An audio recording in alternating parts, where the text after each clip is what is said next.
अच्छा, इमरान खान साहब का एक स्टेटमेंट है, उससे पहले मैं आपको वो बता दूं, ये रिपोर्ट हुआ पूरे पाकिस्तान में। उन्होंने कहा एक जुमले का है, लेकिन इससे आपको आइडिया हो जाएगा कि मामला कहां जाके फंस गया, कहां पे रुका हुआ है। इमरान खान साहब ने कहा कि मैंने कोई डील नहीं करनी, कौम को वाज़ेह बता दूं, आपकी आजादी इनसे छीन कर वापस आ रहा हूं इंशाअल्लाह। ये इमरान खान साहब ने कहा कि मैंने कोई डील नहीं करनी, कौम को वाज़ेह बता दूं, आपकी आजादी इनसे छीन कर वापस आ रहा हूं इंशाअल्लाह। ये जी इमरान खान साहब ने कहा। कहानियों का सबक यही था कि अगर कैदी का जज्बा सच्चा हो तो दुनिया की कोई जेल उसे फरार होने से नहीं रोक सकती। पाकिस्तान के सबसे मशहूर कैदी इमरान खान है और किसी जमाने में पाकिस्तान की सबसे सख्त जेल मच जेल समझी जाती थी, लेकिन आजकल अडियाला है जहां पर जेलरों को कैदी से हंसकर बात करने पर गायब कर दिया जाता है। और कैदी का जज्बा ऐसा है कि आपको उनकी सियासत से लाख इख्तलाफ हो, लेकिन उनके जज्बे से उनके सियासी मुखालिफिन भी तंग हैं। जिस तरह इमरान खान ने पाकिस्तान की सियासत में नए अंदाज मुतारफ करवाए हैं, इसी तरह उन्होंने अडियाला जेल से फरार का एक अनोखा मंसूबा सोचा है कि वो ऑक्सफोर्ड यूनिवर्सिटी के चांसलर का इलेक्शन लड़ेंगे। सच्ची बात यह है कि इमरान खान के इलेक्शन में उतरने से पहले ना पाकिस्तानियों को और ना ही इंग्लिस्तानियों को, ज्यादातर इंग्लिस्तानियों को इल्म था कि ऑक्सफोर्ड के चांसलर का भी कोई इलेक्शन होता है। उनके ऐलान के साथ ही सबको चांसलर के इलेक्शन का ऐसे ही पता चल गया जैसे अब बच्चे बच्चे को इलेक्शन फॉर्म 45 और इलेक्शन फॉर्म 47 के बारे में पता है। फॉर्म 45-47 वाली कहानी तो सबको पता है ना पाकिस्तान में। गोरों के एक कदीम इदारे के भूले बसरे इंतखाब में शामिल होने का ऐलान करके इमरान खान ने उसमें जान डाल दी है। मंसूबा यह नहीं कि इमरान खान अडियाला जेल से सुरंग खोदना शुरू करेंगे और एक दिन ऑक्सफोर्ड के चांसलर के दफ्तर में नमूदार हो जाएंगे। वो रहेंगे जेल में ही, और जैसा कि उनके जानसार समझते हैं, जेल में रहते हुए मजबूत से मजबूत तर, मकबूल से मकबूल तर होते जाएंगे। लेकिन चांसलर का इलेक्शन लड़ने से उनका नाम मगरबी दारुल हुकूमतों में एक बार फिर गूंजेगा। सबको याद आएगा कि वो एक शौरा आफाक क्रिकेटर थे। उनके मद्दाहों को लंदन की पार्टियां, शाही खानदान के साथ मुलाकातें और साबका शरीक हयात जमैमा खान के साथ तस्वीरें दोबारा शेयर करने का मौका मिलेगा।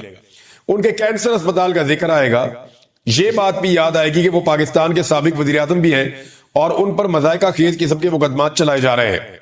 चांसलर के इंतखाब के लिए इमरान खान के अलावा किसी दूसरे उम्मीदवार का नाम भी शायद ऑक्सफोर्ड से बाहर लोग नहीं जानते, लेकिन इलेक्शन होता है। गुमनाम उम्मीदवार भी अपना जोर लगाएंगे। अगर वो ये इलेक्शन जीत जाते हैं तो कैदी नंबर 804 को गोरों ने भी अपना लीडर मान लिया, और हार गए तो गोरों की अजली इस्लाम दुश्मनी। इंतखाबात का नतीजा कुछ भी हो, दुनिया को याद आएगा कि इमरान खान एक सियासी कैदी है और गालिबन दुनिया के हसीन तरीन सियासी कैदी जेल की सख्ती बर्दाश्त कर लेता है, लेकिन गुमनामी नहीं। तो इमरान खान एक बार फिर मगरबी मीडिया की शाह सुर्खियों में होंगे। जो भी सियासतदान पाकिस्तान की किसी जेल से फरार चाहता है, उसकी सुरंग का रास्ता GHQ से होकर गुजरता है। इमरान खान अपना रास्ता खुद बनाने पर मुसर है, पजिद है। शायद वो पहले फरार होने वाले कैदियों का अंजाम देख चुके हैं। सियासतदानों में जेल से फरार होने का सबसे ज्यादा तजुर्बा नवाज शरीफ रखते हैं। अटक किला से फरार हो चुके हैं, कोट लखपत से भी, लेकिन इतनी मर्तबा फरार होने के बाद वो अपने घर जाती उम्र में भी अपने आप को कैदी समझते होंगे। अब फरार होंगे तो कहां जाएंगे? दूसरी तरफ इमरान खान अपनी सुरंग खोद रहे हैं और कोई जेलर रोक भी नहीं सकता। ये जनाब जबरदस्त किस्म का कॉलम लिखा था मोहम्मद हनीफ साहब ने। इसमें आपको सिचुएशन का आइडिया हो गया। और वही बात मैं करता हूं कि इमरान खान जेल से बाहर आना चाहते हैं। कौन है जो जेल में रहना चाहता है? लेकिन इमरान खान अपने तरीके से आना चाहते हैं। एस्टेब्लिशमेंट भी चाहती है, बाकी लोग भी चाहते हैं कि इमरान खान जेल से बाहर निकले ताकि पाकिस्तान में इस्तेहकाम आए। लेकिन मामला यह है कि अगर इमरान खान साहब बाहर निकलते हैं एस्टेब्लिशमेंट के तरीके से, तो तभी वो राजी है इस मामले पे। वो चाह रहे हैं जैसे बाकी सारे सर नीचे करके बाहर आ जाते हैं, वैसे ही बाहर आ जाए, सर झुका के बाहर आ जाए। लेकिन इमरान खान कहते हैं जी बड़ा वाला फाटक खोलो, मैंने सर नीचे नहीं करना। मैं जेल के अंदर जिस इज्जत के साथ गया हूं, मैं उसी इज्जत के साथ बाहर आऊंगा। और इमरान खान साहब का कद वैसे भी बहुत बढ़ गया जेल के अंदर रहने की वजह से, तो अब तो उस छोटे दरवाजे से वो गुजर भी नहीं सकते जो एस्टेब्लिशमेंट ने और हुकूमत ने मिलकर बनाया है। अब इमरान खान के लिए बड़ा गेट या तो खोलना पड़ेगा या कोई और हल निकालना पड़ेगा। क्योंकि पुराने सारे जो आजमूदा नुस्खे थे वो इमरान खान साहब के मामले में बेकार हो गए। एक और खबर है जी, और वो शहबाज शरीफ के इस्तीफे के हवाले से एक इंकशाफ किया है आमिर डोगर साहब ने। आमिर डोगर साहब जो है वो पाकिस्तान तहरीक इंसाफ के मेंबर कौमी असम्बली हैं और माजी में मुख्तलिफ ओहदों पर भी रहे पाकिस्तान तहरीक इंसाफ के। इमरान खान साहब के दरीना साथी हैं। उन्होंने एक जगह दावा किया कि पिछले हफ्ते शहबाज शरीफ साहब जो हैं वो इस्तीफा दे रहे थे। उन्होंने कहा जी 2 हफ्ते पहले शहबाज शरीफ साहब इस्तीफा दे रहे थे, पीपल्स पार्टी अगर हाथ हटा ले तो सुबह हुकूमत खत्म हो जाएगी। देखिए ये हो सकता है किसी जगह शहबाज शरीफ साहब ने धमकी लगाई हो और पीपल्स पार्टी के जरिए से ये बात आमिर डोगर साहब तक पहुंच गई हो, क्योंकि असेंबली के अंदर ये आपस में बैठते हैं तो एक दूसरे से बातें भी कर लेते हैं। हो सकता है शहबाज शरीफ ने कहा हो किसी मौका पर पीपल्स पार्टी को, क्योंकि उन दिनों में मुझे याद है पीपल्स पार्टी की और शहबाज शरीफ साहब की मुलाकातें हो रही थी। पंजाब के अंदर शेयर मांग रहे हैं। अब मरियम नवाज और नवाज शरीफ पीपल्स पार्टी को पंजाब में शेयर देने के लिए तैयार नहीं है। शहबाज शरीफ साहब कहते हैं जी आप दे दें शेयर, उधर पीपल्स पार्टी ने इनके सर पे डंडा मारती है बार बार शहबाज शरीफ के। पीपल्स पार्टी ये कहती है कि लूट का माल है भाई पंजाब, ना आप जीते वहां पे ना हम जीते वहां पे, जीती तो पीटीआई है, तो लूट का जो माल है उसके अंदर आप हमें हिस्सा दें, हमने आपको हुकूमत बना के दी हुई है। वो बेचारे सही बात करते हैं। इधर नवाज शरीफ और मरियम नवाज पंजाब में हिस्सा देने के लिए तैयार नहीं है। तो मे भी शहबाज शरीफ ने कहा हो कि ठीक है जी मैं रिजाइन कर देता हूं, तो ये तो एक धमकी है शहबाज शरीफ के पास, लेकिन देखें ये चलेगा नहीं मामला। और मुझे नहीं लगता शहबाज शरीफ साहब कभी भी संजीदा होंगे, क्योंकि अगर इन्होंने अब इस्तीफा दिया या सियासत इस वक्त खत्म की और ये इलेक्शन के अंदर गए तो पीटीआई का जो बलडोजर है वो इनको रौंद के रख देगा और इनको लेने के देने पड़ जाएंगे। अब इनको एस्टेब्लिशमेंट भी इलेक्शन नहीं जितवा सकेगी, हालात वहां पे पहुंच गए हैं, पाकिस्तानी बहुत मोहतात हो गए हैं। अच्छा, जो पाकिस्तान तहरीक इंसाफ का जलसा है ना, उस हवाले से अब मुतजाद खबरें आ रही हैं। एक तो इरफान सिद्दीकी साहब ने एक बिल मुतारफ करवा दिया सेनेट में, तो सेनेट की जो कमेटी है उसने वो बिल पास भी कर दिया। अब बिल ये है कि इस्लामाबाद में जो भी जलसा करेगा बगैर इजाजत के 3 साल के लिए अंदर, और अगर कोई दोबारा जलसा करेगा बगैर इजाजत के तो 10 साल के लिए अंदर। तो इस किस्म का बिल इरफान सिद्दीकी साहब, क्या ये सूट करता है उनकी शख्सियत को? यानी वो सहाफत की है और सहाफी जो है वो कम से कम ये ख्याल रखते हैं कि जमहूरियत होनी चाहिए, जमहूरी इकदार होनी चाहिए। तो एहतजाज का एक हक होता है, पॉलिटिकल गैदरिंग्स का एक हक होता है, और जो जमहूरी सियासी निजाम होता है उसके अंदर ये बुनियादी और बेसिक चीजें होती हैं, इनके बगैर मुकम्मल नहीं होती आपकी जमहूरियत। और वो उसके ऊपर ऐसी कदगरे लगा रहे हैं। ये मिशन कभी भी मुकम्मल नहीं होगा, ये मैं आपको लिख के देता हूं। 97,360 अरब रुपए तक पहुंच गए हैं। 97,360 अरब रुपए, यह लगभग 1 लाख अरब होने वाला है जो पाकिस्तानियों ने अब देना है दुनिया का। ये कर्जे उतारते उतारते हमारी कमर दूरी हो जाएगी। और ये कर्जे लिए किसने हैं, ये डाटा अब मैं आपके सामने रखता हूं। ये कर्जे लिए फील्ड मार्शल आसिम मुनीर ने और शहबाज शरीफ ने, और ये कर्जे लेने की वजह यह है कि इनसे मुल्क नहीं चल रहा।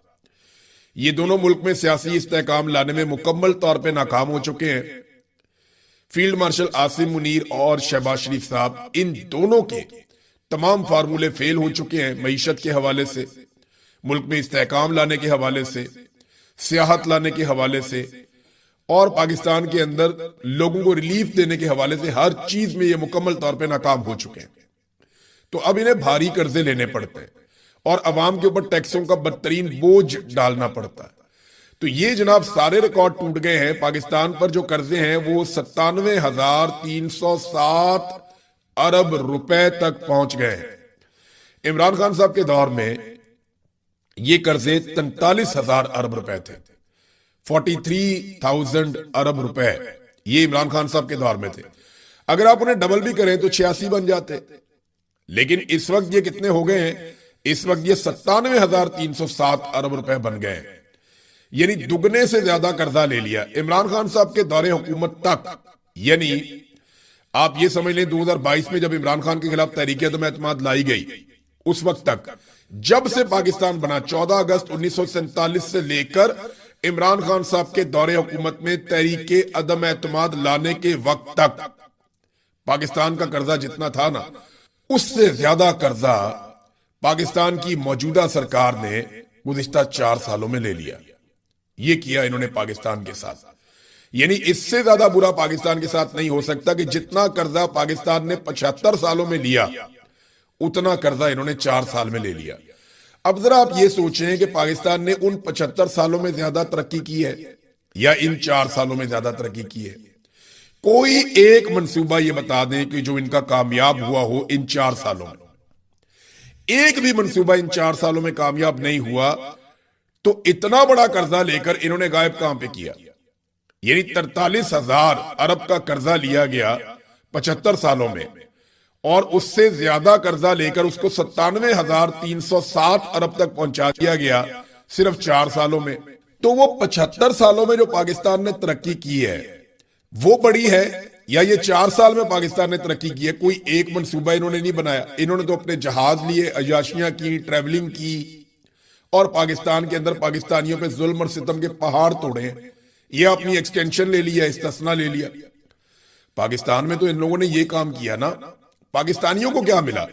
पाकिस्तानियों को क्या बिजली मुफ्त मिल गई? नहीं, उसकी कीमत 4 गुना बढ़ गई। पाकिस्तानियों को क्या गैस मुफ्त मिल गई? नहीं, उसकी कीमत 10 गुना बढ़ गई। पाकिस्तानियों को खाने पीने की चीजें मुफ्त मिल गई? नहीं, उनकी कीमतें दुगनी हो गई। तो पाकिस्तानियों को मिला क्या? क्या पाकिस्तानियों को पैसे बांटे गए? नहीं। क्या पाकिस्तानियों के लिए सड़कें, डैम्स, इंफ्रास्ट्रक्चर बहुत कुछ बनाया गया? नहीं, कुछ भी नहीं। खेलों के नए मैदान बनाए गए? नहीं। बहुत सारी यूनिवर्सिटीज, अस्पताल बनाए गए? नहीं, ऐसा कुछ भी नहीं हुआ। बल्कि जो पहले अस्पताल है उनको प्राइवेटाइज कर दिया गया, जो स्कूल है उनको प्राइवेटाइज कर दिया गया, और बजट काट दिए गए तालीम में से और हेल्थ में से, और पैसा खर्च किया गया अपनी इश्तिहारबाजी के ऊपर। यानी सादी बात आप करें ना, तो एक तरफ पाकिस्तान बनने से लेकर इमरान खान की हुकूमत गिरने तक हमारा जो कर्जा था वो 43,000 अरब था, और उसके बाद 4 साल में जो हमने कर्जा लिया वो 54,000 अरब है। यानी 43,000 अरब हम लेते हैं 75 साल में, और 54,000 अरब हम ले लेते हैं कितने अरसे में? सिर्फ 4 साल में। और इन 4 सालों में कोई डैम नहीं बना, कोई तरक्की नहीं हुई, कोई पाकिस्तान ने ऐसी, पाकिस्तान एटमी कुव्वत बन गया तब हमने इतना कर्जा नहीं लिया। पाकिस्तान ने मंगला जैसा, तरबेला जैसा डैम बना लिया तब भी हमने इतना कर्जा नहीं लिया। पाकिस्तान ने जंगें लड़ दी बड़ी बड़ी तब भी हमने इतना कर्जा नहीं लिया। पाकिस्तान ने बेशुमार प्रोग्राम इमरान खान के दौर में, उससे पहले नवाज शरीफ के दौर में, Benazir income support programme peoples party के दौर में, मुशर्रफ के दौर में बहुत सारे मंसूबे बने, लेकिन पाकिस्तान ने कभी इतना कर्जा नहीं लिया। ये कर्जे का पैसा गया कहां पे? इसकी इंक्वायरी से ये लोग डरते हैं और जवाब देने का इनका मूड ही नहीं है। जवाब ये क्यों नहीं देते? तो सबसे पहले तो आप देखें कि मरियम नवाज के अखराजात की जब तफसीलात मांगी गई मरियम नवाज से और हुकूमत पंजाब से कि जनाब आप बताइए कि आपने कितना पैसा खर्च किया पाकिस्तानियों का अपने दौरों पे, अपनी गाड़ियों पे, अपने जहाज पे और अपने अय्याशी वाले तरीक़ाकार पे जिसके तहत आप हुकूमत कर रहे हैं। अभी अगले महीने इन्होंने आज़रबाईजान भी जाना है। गर्मी आ रही है ना, तो आज़रबाईजान एक ऐसी डेस्टिनेशन है जो बहुत खूबसूरत है, माहौल बड़ा अच्छा है, लोग बड़े अच्छे हैं, खाने बहुत अच्छे हैं। वरना पंजाब हुकूमत का आज़रबाईजान के साथ क्या काम है? शहबाज शरीफ भी आज़रबाईजान बहुत चक्कर लगाते हैं, ये कह कह करके हम वहां से बहुत बड़ी इन्वेस्टमेंट लेकर आ रहे हैं, लेकिन अभी तक आज़रबाईजान से पाकिस्तान कोई इन्वेस्टमेंट नहीं ला पाया। दावा तो इनका यह है कि 2 अरब डॉलर लेकर आ रहे हैं, लेकिन इतना पैसा मुझे लगता है कि ये खानदान आज़रबाईजान के टूर कर करके खर्च देगा और 2 अरब डॉलर शायद नहीं आने। अच्छा, अब मामला यह है कि एक सवाल नामा भिजवाया गया वकील अब्दुल्ला मलिक साहब ने मरियम नवाज के दफ्तर को, जो राइट टू इंफॉर्मेशन का एक आइन के अंदर कानून है उसके तहत एक दरखास्त दायर की थी और एक एप्लीकेशन भिजवाई थी कि बताया जाए कि मरियम नवाज के ज़रिए इस्तेमाल गाड़ियां, उनके गैर मुल्की दौरे और हुकूमत पंजाब की जानिब से हासिल किए गए एक पुरतइश तैयारे की तफसीलात जो है वो उन्होंने तलब की। बताएं हमें इनकी तफसीलात। तो पाकिस्तान में जो है वो RTI का एक बाकायदा कानून है, आइन का आर्टिकल 19A जो है वो इसको तहफ़्फ़ुज़ देता है कि आप कोई भी इंफॉर्मेशन लेना चाहें, आप एक खत लिखकर, और कोई भी शख्स, वकील नहीं, कोई भी शख्स जो है वो सरकारी इंफॉर्मेशन हासिल कर सकता है अगर वो इंफॉर्मेशन खुफिया नहीं है। तो नाज़रीन, जो दरखास्तें जमा कराई मुस्तरद हो गई, यानी इन्होंने डिनाई कर दिया कि आपको हम नहीं बताते कि हमने कितने पैसे खर्च किए मरियम नवाज के ऊपर। पिछली दफा मैंने आपको बताया ना कि इन्होंने अरबों रुपया फूंक दिया पाकिस्तानियों को, और इनका मंसूबा यह है कि ये 50 अरब रुपया पाकिस्तानियों का लगा देंगे 5 साल में मरियम नवाज और नवाज शरीफ की जाती तशहीर के लिए, और ये सोशल मीडिया इन्फ्लुएंसर को पैसा दिया जाएगा। यानी आपका पैसा ज्यादातर सोशल मीडिया के पास चला जाएगा और बाकी अखबारात वगैरह को भी दे रहे हैं और टीवी चैनल को भी दे रहे हैं। इसके बावजूद टीवी चैनल्स नौकरियों से अपने मुलाजमीन को निकालते चले जा रहे हैं। बिजली के बिल, यानी अवाम को इन्होंने इतना दबा दिया है कि बिजली के बिल अब जो आ रहे हैं वो पहले से बहुत ज्यादा खौफनाक है। अब जो नए बिल लोगों को मौसूल होंगे सोशल मीडिया पे आप देखेंगे थोड़े दिनों के बाद, तो आप सर पकड़ के बैठ जाएंगे, क्योंकि सब्सिडीज हुकूमत तकरीबन खत्म कर चुकी है, IMF की तमाम शराइत मान चुकी है, बिजली की कीमत 4 से 5 गुना ये बढ़ा चुके हैं। तो एक एक आदमी को, जो गरीब आदमी है, उसको 50 यूनिट से 100 यूनिट के बीच में भी बिजली का बिल आ सकता है। और जब आप ये डाटा देखेंगे तो आप वाकई सर पकड़ के बैठ जाएंगे कि इस हुकूमत ने पाकिस्तानियों के साथ किया क्या। लोग सोलर लगाएंगे और हुकूमत के साथ लड़ेंगे, और हो सकता है कि लोग अपने बिजली के मीटर ही कटवा दें कि जनाब हमसे ये बिल नहीं दिया जाता। मुझे याद है शेख रशीद ने एक दौर में ये बात की थी कि जो IPPs के मुआहदे नवाज शरीफ और शहबाज शरीफ कर रहे हैं ये इतने खौफनाक हैं कि एक वक्त आएगा कि लोग अपने मीटर कटवा लेंगे और लोग कहेंगे कि हम बिजली के बगैर रहना चाहते हैं, हम इतनी महंगी बिजली इस्तेमाल ही नहीं कर सकते। नाजरीन, बुशरा बीबी साहिबा के हवाले से अदालत में केस गया और वहां पे जो मुखालिफ वकील हैं वो क्या कहते हैं। देखिए, फैसला तो महफूज हो गया उनकी मुलाकात के हवाले से। उनकी मुलाकात करवाई नहीं जाती, ना बुशरा बीबी की करवाते हैं, ना इमरान खान की करवाते हैं, कैद तन्हाई में डाला हुआ है। मेरी इत्तला के मुताबिक इमरान खान साहब की आंख की बिनाई, जो सरकारी जराए भी कहते हैं और इमरान खान साहब के वकील भी कहते हैं कि वो तो जाया हुई है। 85% उनका विजन चला गया तो 15% तो कुछ भी नहीं होता। लेकिन फिजिकली इमरान खान साहब फिट है, मजबूत हैं। ये मुझे मेरे सोर्स ने इंफॉर्मेशन, बड़े अरसे के बाद मुझे इंफॉर्मेशन मिली है कि इमरान खान साहब फिजिकली वो मजबूत हैं, उनका आजम बहुत मजबूत है और वो बड़े तगड़े हैं। लेकिन उनकी आंख की बिनाई जो है वो एक बहुत बड़ा मसला बन गई है। दूसरी जानिब जो बुशरा बीबी हैं उनकी हालत खराब है, वो काफी बीमार हैं, उनको मल्टीपल बीमारियां हैं, खासतौर पे उनकी आंख का भी इलाज चल रहा है।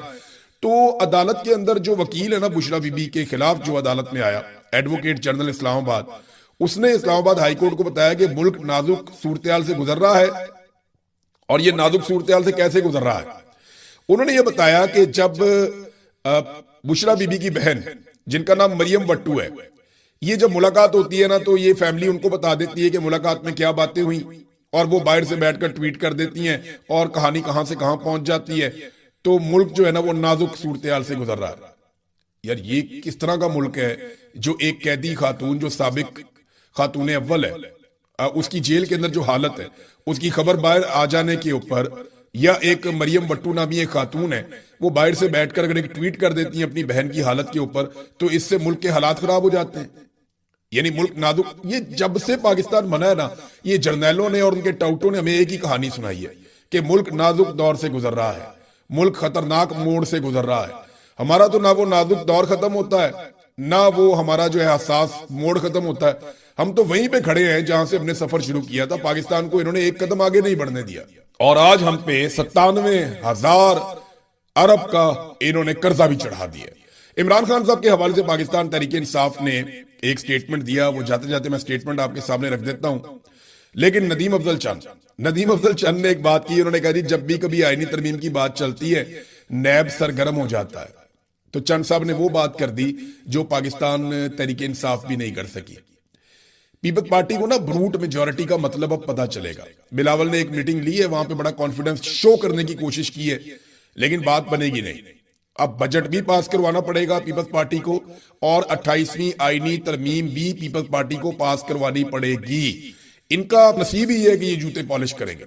अगर बिलावल ने कभी फ्यूचर में वजीर आजम बनना है तो और अच्छे जूते पॉलिश करना उनको सीखना पड़ेगा, उसके अलावा उनके पास रास्ता कोई नहीं है। पाकिस्तान तहरीक इंसाफ ने स्टेटमेंट दिया कि इमरान खान ने अपनी हालिया मुलाकात में नहायत तशवीशनाक इंकशाफात किए थे। जब ये सलमान सफदर गए थे, उनकी आंख की बिनाई में कोई बेहतरी नहीं आ रही, तकरीबन 85% बिनाई मुतासिर हो चुकी है। कई बार अस्पताल मुंतकिल किए जाने के बावजूद इलाज में कोई पेशरफ सामने नहीं आई। इमरान खान ने अपनी बीवी के हवाले से शदीद तशवीश का इजहार भी किया था। मैं मजबूत इंसान हूं, ये सब बर्दाश्त कर लेता हूं, मगर मेरी एहलिया को 24 घंटे तन्हाई की कैद में रखा जा रहा है। ना किसी से मुलाकात, ना किसी से बातचीत, ना सलाम, ना दुआ। ये सिर्फ उनके लिए नहीं बल्कि मेरे लिए भी अजियत है।